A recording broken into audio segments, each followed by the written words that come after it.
नमस्कार. मालिकेचा आजचा भाग खरंच खूपच जबरदस्त असा आहे, कारण यशवंतचा रिटायरमेंटचा प्रोग्राम आहे आणि त्या प्रोग्राममध्ये यशवंत सगळं श्रेय हे शुभाला देत आहे आणि त्याच्याबरोबर तो शुभाचाही तिथे सत्कार करत आहे. तिला तो मान सन्मान देत आहे आणि त्याचबरोबर भाऊ आलेले आहेत. भाऊंनी तर आपल्या स्वीटीला या मक्याची बायको म्हणूनच ॲक्सेप्ट केलेलं आहे. खरंच खूप गोड मुलगी आहे असं भाऊंचं म्हणणं आहे. या सर्व गोष्टी घडत आहेत. त्याचबरोबर आपल्याला पाहायला मिळतं की आता या सर्व गोष्टी जेव्हा चालू आहेत त्याच वेळेस एक मोठी घटना घडत आहे. ती म्हणजे की जी सीमा आहे ती आता नारडा बिल्डर्स यांच्याकडे गेलेली आहे आणि तिथे जाऊन तिने पुढचा गोंधळ घालायला सुरुवात केलेली आहे, कारण तिने नारडा बिल्डर्समध्ये त्यांचं घर रिडेव्हलप करण्यासाठी आता देणार आहे. तर हे सगळं आता काय होणार आहे, प्रोग्राम कसा होणार आहे, स्वीटी आणि शुभा यांची गट्टी कशी जमणार आहे ते आपल्याला आजच्या या व्हिडिओमध्ये पाहायला मिळणार आहे. त्यासाठी हा व्हिडिओ शेवटपर्यंत पहा. तर इकडे मक्याच्या रूममध्ये आलेली असते ती शुभा आणि शुभा आल्याबरोबर मक्याने स्वीटीला बाथरूममध्ये जायला सांगितलेलं असतं आणि स्वीटी बाथरूममध्ये गेलेली असते. त्याचवेळी आपल्याला पाहायला मिळतं की मक्या आता स्वीटीबद्दल सांगत असतो. स्वीटीला काही गोष्टी कळत नसतात. स्वीटी म्हणत असते की मम्मी जी क्या बोल रही है वो तो कुछ समझ में नहीं आ रहा. तर इकडे मक्याबरोबर शुभा बोलत असते. शुभाचं असं म्हणणं असतं की मक्या, अरे ती स्वीटी आहे ना, तिला आता म्हणजे तिची तयारी करणं गरजेचं आहे. त्याचबरोबर तिचं बोलणं सुरू असतं आणि ती म्हणत असते की अरे तिला तू आणलेला आहेस, पण आता तुझ्या लग्नाचा विचार केला पाहिजे. काय झालं ती केस, तू त्या कॉम्प्युटरमध्ये डोकं खुपसून बसला की तुला भान नसतं रे, तू काय करत आहे या गोष्टींचं, असं सगळं ती बोलत असते. आणि त्याच वेळी आपल्याला पाहायला मिळतं की त्यानंतर स्वीटी ते सर्व बाथरूममधून ऐकत असते. मग आता शुभा म्हणते की तिला पाठवून दे, तुझी जी कलिग्स आहे तिला. मग आता शुभा निघून जाते. त्याचबरोबर स्वीटी बाहेर येते आणि मक्याला विचारू लागते, मम्मी जी क्या बोल रही थी. तेव्हा मात्र शुभा जे बोललेले असते ते मक्या सांगत असतो. मक्या म्हणत असतो, मम्मी जी बोल रही थी शादी कब करने वाले हे वो पूछ रही थी, असं ती सांगत असते. आणि त्याचबरोबर इकडे आता शुभा येते आणि मक्या जेव्हा स्वीटी जाणार असते तेव्हा स्वीटीला म्हणतो की ते जे मंगळसूत्र आहे ना, ते मंगळसूत्र काढून माझ्याकडे दे. जर आईने बघितलं असतं तर प्रॉब्लेम झाला असता, असं म्हणणं असतं. आणि मग तो शुभाच्या जवळ जाताना स्वीटीकडून मंगळसूत्र घेतो. स्वीटीला मात्र वाईट वाटत असतं आणि स्वीटी मग तशीच जाते. दुसऱ्या दिवशी सकाळी आपल्याला पाहायला मिळतं की यशवंत हाक मारत भाऊ आलेले असतात. म्हणजे यशवंतचे जुने मित्र, अगदी शाळेतले बालपणीचे मित्र असतात. आणि तिथेच बसलेली असते ती सानू खेळत असते आणि ती भाऊ आजोबा असं म्हणत धावतच त्यांच्याकडे जाते. आणि मग ती म्हणत असते यशवंत. तेव्हा भाऊ म्हणतात, तू यशवंत म्हणते. तेव्हा ती सांगते, हो, मला यशवंतने सांगितलेलं आहे यशवंत म्हणायचं आहे म्हणून. आणि मग ती आजोबांना नावाने हाक मारते. तेव्हा भाऊ म्हणतात, चल आपण दोघं जण मिळून हाका मारूया, ये इकडे माझ्या पाठीवर बस. तेव्हा ती म्हणते की माझा खाऊ. तेव्हा ते सांगतात की हो, तुझा खाऊ आणलेला आहे. त्याचवेळी तिथं आलेली असते ती म्हणजे शुभा म्हणते की भाऊ आजोबा तुझा खाऊ आणायला कधीही विसरत नाही, ते नेहमीच घेऊन येतात. आणि मग सानू खाऊ घेण्यासाठी जाणार असते. त्याचवेळी सीमा तिथे येते आणि म्हणते की सानू थांब, चल बंद कर आत्ताच्या आत्ता, चल स्कूलची बॅग घ्यायची आहे. आणि मग ती आतमध्ये घेऊन जाते सानूला. यशवंत तेवढ्यात आलेला असतो आणि मग दोघंजण बोलत असतात. शुभा पाणी घेऊन येते आणि मग भाऊ म्हणतो की कसं माहिती आहे का, आता फायनली तू रिटायर झालास बाबा, आता तू पेन्शनर झालेला आहे. तेव्हा भाऊ म्हणतात, कसं आहे, मी रिटायर झालो रे, पण तू कधी रिटायर होणार आहे. तेव्हा तो म्हणत असतो की मी कसला रिटायर होतोय, माझी आपली गाडी धावतच असते कणकवली मुंबई, तो प्रवास तर सगळ्यांना घडलाच पाहिजे ना.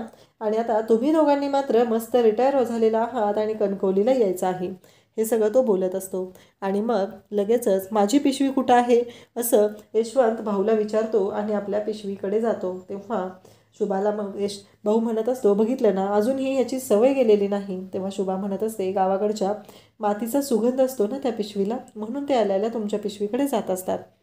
त्यानंतर शुभा म्हणते, तुम्ही बोलत बसा, मी आले. आणि मग 3 चमचे साखर घातलेला चहा इकडे भाऊला पाहिजे असतो. यशवंत म्हणत असतो, जोपर्यंत तुझ्या रक्तात साखर येत नाही ना, तोपर्यंत हे चहा पिणं तू जास्त साखरेचं काही बंद करणार नाही, असं यशवंतचं म्हणणं असतं. शुभा म्हणते, अहो असू द्या ना. भाऊ म्हणत असतात की कसं आहे माहिती आहे का, ती रक्तातली साखर पण आपल्या कोकणातल्या माणसांच्या रक्तात टिकणार नाही, एवढं लक्षात ठेव.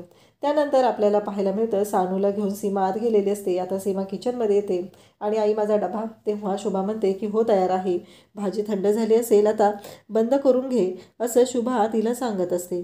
त्याचवेळी आपल्याला पाहायला मिळतं की इकडे सानूच्याबद्दल आता शुभा म्हणत असते की एक गोष्ट लक्षात ठेव सीमा, तू विसरली असशील, कारण भाऊ हे यांच्यासाठी त्यांच्या भावासारखेच आहेत आणि सानूचे ते आजोबा आहेत. तेव्हा सीमा म्हणते बाद झाला, सानू आता मोठी होत चाललेली आहे, तिने कोणाच्या जवळ जायचं कोणाच्या जवळ जायचं नाही, हे फक्त आणि फक्त मी ठरवणार आहे, ते ठरवण्याचा अधिकार कोणालाही नाही. त्याचवेळी शुभा म्हणत असते की काहीतरी चुकतंय सीमा तुझं, तू अशा पद्धतीनं वागू शकत नाही. तेव्हा ती म्हणते माझं आणि समीरचं लग्न लावू नका म्हणून त्यांनी सांगितलेलं होतं ना, त्यांनी तुमच्या मनात स्वीकार भरलेलं होतं ना, म्हणून तर तुम्ही माझा स्वीकार केलेला नाही आहे मनापासून. तेव्हा तिला लगेच शुभा म्हणत असते की तू चुकतेस. त्याचवेळी तिथे भाऊ येतात आणि भाऊ म्हणतात हे घे वहिनी तुझं जे आणायला सांगितलेलं ना ते, आणि मग सगळं साहित्य ते देत असतात. तेव्हा शुभाचं असं म्हणणं असतं की खरंच तुम्ही प्रत्येक वेळेस येता. त्यावेळेस इकडे भाऊ सांगत असतात की हो, आणि मग ते इकडे सीमाकडे जातात आणि सीमाला म्हणतात सुनबाई कशी आहेस, मस्त आहेस ना, आणि अशीच मस्त राहत जा. तेव्हा सीमा मात्र त्यांनाही ॲटिट्यूड दाखवत असते, पण भाऊंना चांगलंच माहिती असतं की सीमा नक्की काय आहे. म्हणून तर भाऊंनी लग्नाच्या आधीच ओळखलेलं होतं आणि या मुलीशी लग्न लावून देऊ नको असं शुभाला सांगितलेलं होतं. एकतर त्या दोघांची नाडी एक आहे असं भाऊंचं म्हणणं होतं. आणि त्याचबरोबर आपल्याला पाहायला मिळतं की भाऊ शुभाला म्हणत असतात की आता सगळं सुनबाईंच्याकडे द्यायचं आणि सुनबाई तुम्ही हा सगळा पसारा सांभाळायचा आहे, आणि हे दोघंजण आता गावी येणार आहेत कणकवलीला, असं भाऊ सांगत असतात. तिकडे आता भाऊ बाहेर येतात आणि भाऊ जाताना सांगतात की अगं ते आमसूला विसरले, पुढच्या वेळेस येताना घेऊन येईल, पोह्याचे पापड वगैरे जे जे सांगितलेलं होतं वहिनी ते सगळं आणलेलं आहे. त्यानंतर आपल्याला पाहायला मिळतं इकडे आता सीमाला चांगलंच शुभाने ठणकावलेलं असतं, कारण काहीही झालं तरी ते यांच्या भावासारखे आहेत, सानूचे आजोबा आहेत आणि त्यांच्याशी कसं वागायचं काय करायचं हे तुला चांगलंच माहिती आहे. त्यानंतर आपल्याला पाहायला मिळतं की आता शुभा आलेली असते, शुभाबरोबर स्वीटी पण तिथं आलेली असते आणि हे सगळेजण बोलत असतात. तेव्हा भाऊ म्हणत असतात की मी काय एवढ्यात रिटर्न नाही व्हायचं रे, मी अजून बघितलं ना कसं आहे ते, तुम्ही दोघांनी मात्र लवकर तिकडे यायचं आहे. भाऊ आणि यशवंत या दोघांच्या गप्पा चाललेल्या असतात. ती मुलगी आता अजून एकदा 10वीत फेल झालेली आहे. त्याचबरोबर आपला तो मित्र आहे ना, त्याच्या शेतामध्ये लाईटीचा डांब पडला आणि सगळं जळालं, त्यामुळं त्याचं नुकसान झालेलं आहे, हे सगळं भाऊ सांगत असतात. आणि तेवढ्यात स्वीटी तिथे येते आणि मग ही कोण रे, मक्याची बायको का, असं भाऊ विचारतात. तेव्हा लगेच शुभा म्हणते अहो भाऊजी, तुम्हाला न सांगता मक्याचं लग्न कसं होईल सांगा बरं तुम्ही, असं कसं करेल आम्ही, असं ती बोलत असते. आणि त्याचवेळी भाऊंचं असं म्हणणं असतं नाही नवीन आहे ना म्हणून विचारलं. तेव्हा ते सांगू लागतात की मक्याची मैत्रीण आहे, आणि मग ते बोलत असतात. तेव्हा शुभा सांगते की स्वीटीला ना मराठी येत नाही आहे, तिच्याशी हिंदीत बोलायला लागतं. तेव्हा भाऊ तिच्याशी बोलत असतात आमचा मक्या कसा वाटला गं, म्हणजे बोलतो का तो असा, पण तो आता पण तोंडच फुगून असतो, नाही तो तसा असतो ना म्हणून विचारलं, असं भाऊ स्वीटीला बोलत असतात. स्वीटी मात्र हसत असते. तेवढ्यात सीमा तिथून चाललेली असते आणि सीमा म्हणत असते की ह्यांचं नक्की काय चाललेलं आहे. मग लगेचच आता स्वीटीबरोबर ओळख करून देताना सांगत असते ती म्हणजे शुभा म्हणते की हे अंकल जी आहे ना उनके फ्रेंड है, असं बोलल्याबरोबर स्वीटी लगेच समोर जाते आणि भाऊंना वाकून नमस्कार करते आणि सांगते की मी स्वीटी चौधरी. भाऊंना मात्र खूप छान वाटतं, मुलगी संस्कारी वाटते.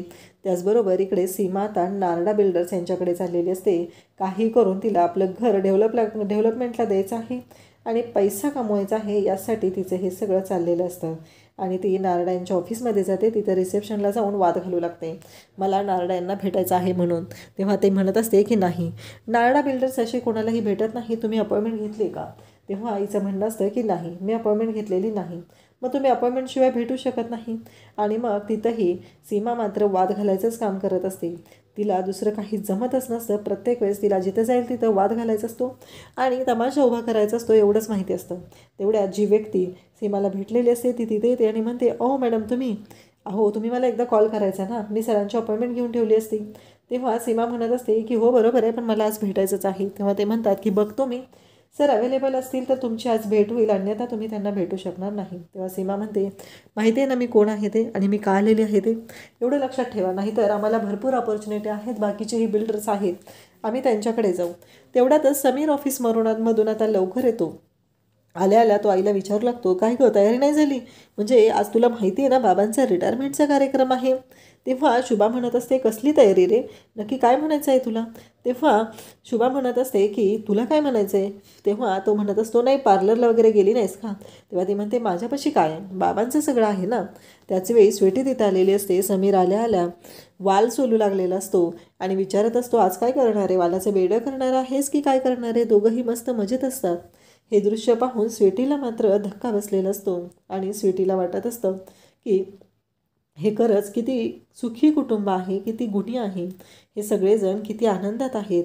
कारण ह्या सगळ्या गोष्टी जेव्हा घडत आहेत ना, तेव्हा मात्र सगळे खूप खुश आहेत हे स्वीटीला दिसत असतं. आणि मग स्वीटी तिथं आलेली असते. तेव्हा मात्र आपल्याला पाहायला मिळतं की स्वीटी जेव्हा बोलत असते तेव्हा स्वीटीकडे सगळेजण पाहत असतात आणि स्वीटी चहा घेऊन आलेली असते. त्यावेळेस इकडे समीर म्हणत असतो, बाबा तुमच्यासाठी कोट. तेव्हा ते म्हणत असतात, रे कसं दिसेल, बुजगावण्यासारखं? हो ना गं स्वीटी. स्वीटीला बुजगावणं म्हणजे काय कळणार नसतं. तेव्हा ते सांगू लागतात की मी कोट घातला तर कसं दिसेल? तेव्हा स्वीटी म्हणते, नाही छान दिसेल, तुम्ही घाला कोट. असं स्वीटी आता बाबांना सांगत असते आणि बाबा तयार होतात. ते सगळेजण जात असतात. तेव्हा इकडे स्वीटीला शुभा म्हणते, अरे चहा घ्यायचा राहिलाच त्यांचा, ते तसेच गेलेले आहेत सगळे. तेव्हा स्वीटी मग विचारू लागते, मला ना एक विचारायचं आहे मम्मी जी, वो जो दोनों है आपको हर दिन मदत करते हैं, आपकी हेल्प करते हैं? तेव्हा लगेच शुभा सांगते की हो, तुझे बाबा पण तुझ्या आईला मदत करत असतील ना. स्वीटी मात्र शांतच होते. स्वीटी काहीच बोलत नाही, कारण स्वीटीचा काहीतरी भूतकाळ आहे तिच्या आईबाबांबद्दलचा. कारण तिच्या आईबाबांचं नाव काढलं की स्वीटी ही अस्वस्थ झालेली असते. नक्की आता स्वीटीच्या आयुष्यात असं काय घडलेलं आहे, तिच्या आईबाबांच्या आयुष्यात असं काय घडलेलं आहे, हे आपल्याला पुढे पाहायला मिळणार आहे. तर इकडे आता सगळेजण सत्काराच्या कार्यक्रमासाठी गेलेले असतात. सगळेजण खुश असतात आणि त्याचबरोबर शुभाला तर खूपच गोड कौतुक वाटत असतं. कारण आत्ता यशवंतचा हा जो सत्कार होणार असतो त्यामुळं शुभालाही खूपच छान वाटत असतं. फायनली तो दिवस आलेला असतो. हॅप्पी रिटायरमेंट डे खऱ्या अर्थाने सुरू झालेलं असतं. तेव्हा यशवंत सर्वांच्या समोर तिथं सांगू लागतो की आज मी हा जो दिवस पाहतोय तो फक्त आणि फक्त माझ्या बायकोमुळे, तिचं या सगळ्यामध्ये खूप मोलाचं क्रेडिट आहे. तिच्यामुळं तर हा दिवस आज खूप आनंदाचा आहे. पण ह्या सगळ्याचं क्रेडिट मी तिला देत आहे, असं बोललं जात असतं. आणि मग यशवंत म्हणतो की मला तिला स्टेजवर बोलवायचं आहे. आणि मग हा जो सत्कार आहे, तो बुके आहे, तो शुभाला देतो आणि तो मान सन्मान जो आहे तो शुभाला देतो. शुभाचं तोंड भरून कौतुक करतो. त्यावेळेस शुभाच्या हातात आता माईक असतो. शुभाने तिचं मनोगत व्यक्त करायचं असतं. तेव्हा शुभा बोलायला सुरुवात करते, कसे मी यांना नेहमी म्हणायचे, ऑफिसमधून लवकर या, माझ्यासाठी थोडासा वेळ काढा, माझ्या शेजारी बसून माझ्याशी गप्पा मारा. परंतु ती गोष्ट कधी व्हायचीच नाही. कारण प्रत्येक वेळेस यांना काम असायचं आणि हे कामात असायचे. परंतु आज फायनली तो दिवस मला बघायला मिळत आहे. आता इथून पुढे मी त्यांना कधीच तशी भुणभुण लावणार नाही, कारण आता ते कंप्लीट माझ्यासोबत असणार आहेत, हे शुभा बोलत असते. त्यानंतर सत्कार हा शुभाला दिला जातो. त्याचबरोबर पैशाचं पाकिट, म्हणजे आजपर्यंत त्यांचा रिटायरमेंटचा जो फंड जमा झालेला असतो तो फंडही सर्वांच्या समोर तिथे दिला जातो. आणि ते पाकिट जेव्हा दोघंजण मिळून घेत असतात तेव्हा त्या पाकिटाकडे सगळ्यात जास्त लक्ष असतं ते म्हणजे सीमाचं. सीमाला मात्र ते पैसे हवे असतात. तिला माणसांची किंमत अजिबात नसते, परंतु जे पैसे आहेत त्यांचे ते मात्र तिला हवे असतात. तिला काही करून या दोघांना कामवाले बनवून ठेवायचं असतं आणि तिचे तेच प्रयत्न चाललेले असतात. हे सगळं तिचं चालू असतं. त्याचबरोबर आपल्याला पाहायला मिळतं शुभाने तिचं मत व्यक्त केलेलं असतं. सगळेजण खुश असतात, शुभाचं बोलणं ऐकत असतात आणि सगळ्यात जास्त खुश असतो तो म्हणजे यशवंत. यशवंतला खूप आनंद झालेला असतो. फायनली माझी बायको आज इथं आलेली आहे, हा मान सन्मान होत आहे, दोघांचं खोड कौतुक होत आहे, या गोष्टीचा आनंदही तेवढाच झालेला असतो. त्याचबरोबर आपल्याला पाहायला मिळतं शुभाने पण तेवढंच कौतुक केलेलं असतं. खूप खुश असते ती सगळ्यांची, तीही खूप आनंदाने बोलत असते आणि त्या दोघांच्या हातात चेक दिला जातो. तो चेक जो असतो तो पाहून इकडे सगळ्यात जास्त आनंदी झालेली आहे ती म्हणजे सीमाला काही करून ते पैसे घ्यायचे आहेत, या दोघांना कामवाली बनवून घरात ठेवायचं आहे, हाच तिचा प्लॅन आहे. आणि त्याचबरोबर घर पण रिडेव्हलप करायचं आहे. पण आता स्वीटी मदतीला आलेली आहे आणि स्वीटीच्या मदतीने शुभाच्या आयुष्यात एक वेगळाच आनंद येताना आपल्याला पाहायला मिळणार आहे. एवढी स्वीटी अगदी इथे मक्याची मैत्रीण बनून राहत असली तरीही घरातली बरीच कामं ती शुभाला करू लागत आहे, तिची मदत करत आहे. सगळेजण खुश आहेत, सगळेजण टाळ्या वाजवत आहेत आणि फायनली हा रिटायरमेंटचा कार्यक्रम तिथे सक्सेसफुली कंप्लीट होतो. पण सीमाच्या तोंडून अजून तरी कोणता शब्द निघालेला नसतो आणि आता सीमा नक्की काय पण तिथे गोंधळ घालणार हे आपल्याला उद्याच्या भागात पाहायला मिळणार आहे. अशाच अपडेटसाठी चॅनलला सबस्क्राईब करा. त्याचबरोबर घरी आल्यानंतर इकडे यशवंत म्हणत असतो की कसं आहे माहिती आहे का, हे सगळं श्रेय तुझं आहे. अगं काम मात्र आपण दोघांनी एकत्र केलं नसलं तरी हे जे मिळालेले पैसे आहेत त्याचा उपभोग मात्र आपण एकत्र घेऊ शकतो. आणि यशवंतने त्याच्या मनातली गोष्ट बोलून दाखवलेली आहे. काही करून यशवंतचं म्हणणं आहे की आपल्याला इथून जायचं आहे, तेही कणकवलीला जायचं आहे आणि आपली रिटायरमेंटचं आयुष्य जगायचं आहे. गावी आपलं घर आहे आणि आनंदात आपल्याला राहायचं आहे. अशाच अपडेटसाठी चॅनलला सबस्क्राईब करा. थँक्यू.